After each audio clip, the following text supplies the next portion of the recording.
Doctor Idris ভাই আপনাদের সামনে পরিচয় করি। তামিল মিলা স্বেচ্ছাসেবকদের নেতা আপনাদের সামনে পরিচয় করেছি। আসসালামু আলাইকুম ওয়া রাহমাতুল্লাহ। যুগ্ম আহ্বায়ক উপজেলা কিশোর দল জনাব মোজাম্মেল হক, যুগ্ম আহ্বায়ক উপজেলা কিশোর দল।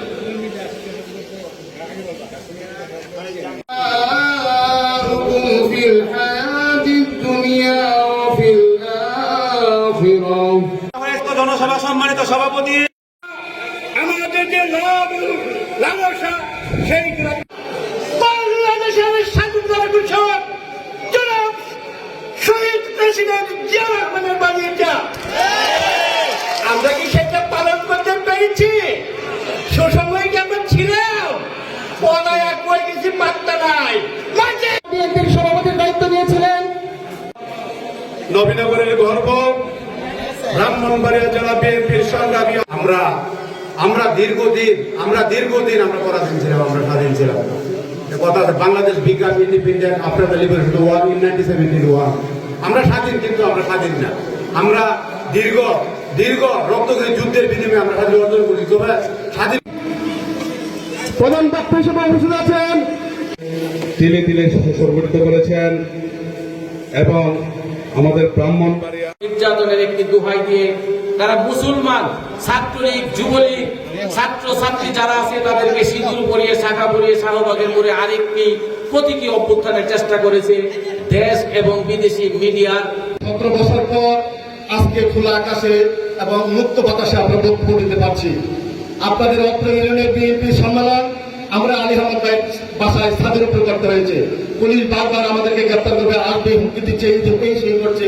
কিন্তু আজকে দীর্ঘ 17 বছর পর আজকে আমরা খোলা আকাশে মুক্ত আমরা স্বাধীনভাবে কথা বলতে পারছি।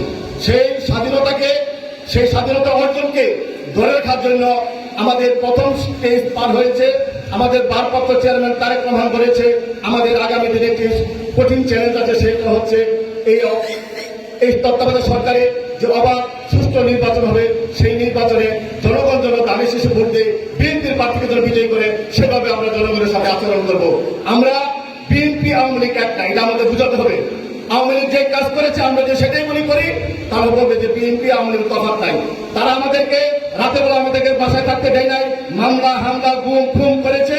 আমরা তাদেরকে নিজের হাতে আইন না তুলে আমরা তাদেরকে আইনের আওতায় এনে তাদের রাষ্ট্রভাবে তাদেরকে তারা যে পাপ করেছে, পাপের আমরা শাস্তি সেভাবে আমরা দেব আইনের মাধ্যমে। আমরা নিজ হাতে আইন করে নেব না। রাজপথে লড়াই সংগ্রাম করেছি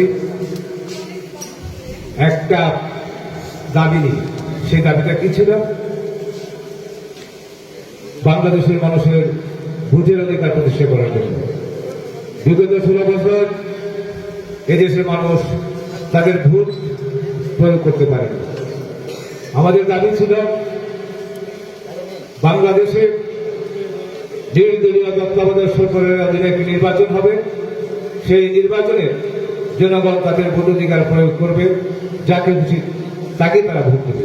জনগণের ভোটে নির্বাচিত সরকার বাংলাদেশের রাষ্ট্র পরিচালনা করবে। এই দাবিটার জন্য আন্দোলন সংগ্রাম করতে গিয়ে আমরা আমাদের অনেক সহকর্মীকে হারিয়েছি। সেই আন্দোলনের ধারাবাহিকতায় বিগত অগস্টের 5 তারিখে ছাত্র জনতার অভ্যুত্থানের মধ্য দিয়ে এই সরকারের পতন ঘটে।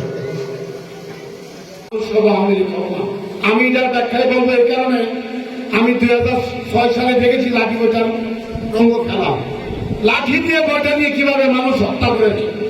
আমি দেখেছি 2009 সালে খেলাচন্দ ইসলামকে ছাত্র চত্বর কিভাবে মেরেছে। আমি দেখেছি বিরিয়ার হত্যা কিভাবে করেছে, গুলি করে পাখির মতো মেরেছে।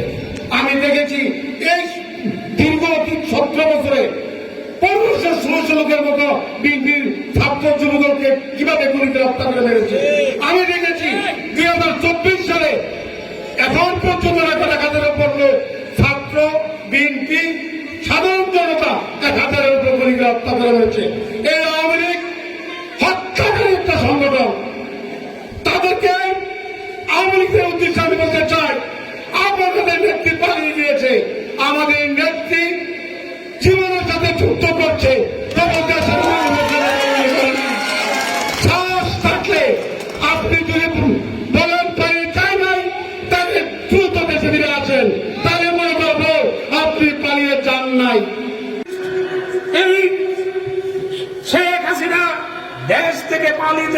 পালিয়ে যেতে বাধ্য হয়েছে। আমরা দীর্ঘ 17 বছর আন্দোলন করেছি, আমাদের শত শত হাজার হাজার নেতা কর্মী আত্মাহুতি দিয়েছে। আমরা যুদ্ধ করে আজকে আমাদের সেই আন্দোলনের সফল পরিণতি হয়েছে। আমাদের এই ছাত্র জনতার আন্দোলনের মাধ্যমে আমাদের সেই উদ্দেশ্য, আমাদের সেই বিজয় অর্জিত হয়েছে। কাজে সেই বিজয়কে আমরা ধরে রাখতে হবে। বিজয় অর্জন করা যত সহজ, কিন্তু তা ধরে রাখা খুবই কঠিন। সেজন্যই আপনাদের কাছে আমাদের বক্তারা বলেছেন যে আমার চক্রান্ত চলছে এদেশে। এই ছাত্র জনতার আন্দোলনের মাধ্যমে যে বিজয় আমরা অর্জন করেছি, সে বিজয়কে ম্লান করে যাওয়ার জন্য একটি চক্রান্ত শুরু করেছে। চক্রান্ত করে বিভিন্ন জায়গায় হামলা করেছে এবং নাফিসুল ভাইকে ফুল দিয়ে বরণ করে নিচ্ছেন। সাথে উপজেলা নেতৃবৃন্দ, সাধারণ সম্পাদক দুর্দুস খান, বর্তমান সাধারণ সম্পাদক আসাদ মিয়া, উপজেলা বিএনপি করা হয় নাই, যারা দুনিয়া ছেড়ে চলে গিয়েছেন সংগ্রামে। আল্লাহ সবাই সুস্থভাবে